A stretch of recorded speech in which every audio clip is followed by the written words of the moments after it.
Goddag og velkommen her til vores lille YouTube-klip, hvor vi vil gennemgå den her tester, en Addiator CLT1.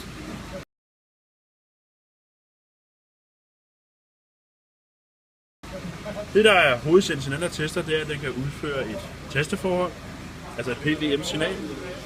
Det vi starter med at gøre, det er, at vi starter med at tilslutte den til batteri. Her, plus og minus, ganske enkelt, tilførelse til testeren. Det testeren så gør, det er, at den udfører et tasteforhold.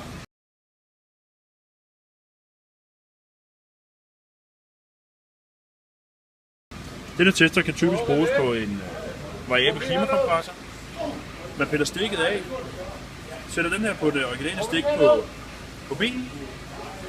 Den virker så som kompressor, det vil sige, der kommer ikke en lagret fejl på bilen, altså slår AC'en fra. Det fortsætter med at køre, når den er på. Så kan man via det originale stik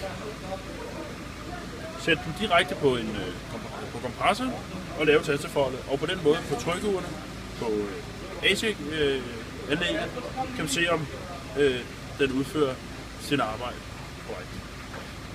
Det den gør her, det er, at når man slukker for den, udfører den selvfølgelig ikke noget signal. Der kommer intet ud af testeren. Vi har sat en flug til her, så vi kan se signalet 100%.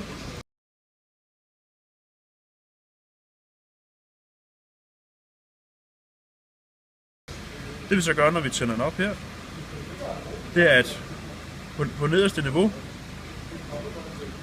laver den dette tasteforhold signal, og pæren lyser en lille bitte smule. Pæren indikerer selvfølgelig vores klimakompressor, som skal arbejde. Det vi så gør, når vi tænder for signalet her, hvorfor forsvandt signalet der? Det gør det lige et øjeblik. Sætter lige en stikspænd i igen her. Sådan der. Når vi så skruer op for vores Addiator CLT1-tester, stiger tasteforholdet, og pæren lyser derved mere.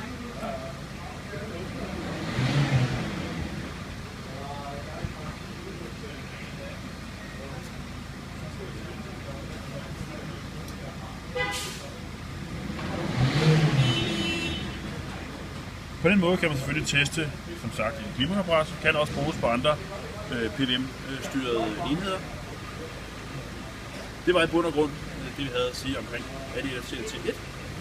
Se med igen næste uge, hvor vi sender noget omkring nogle andre enheder.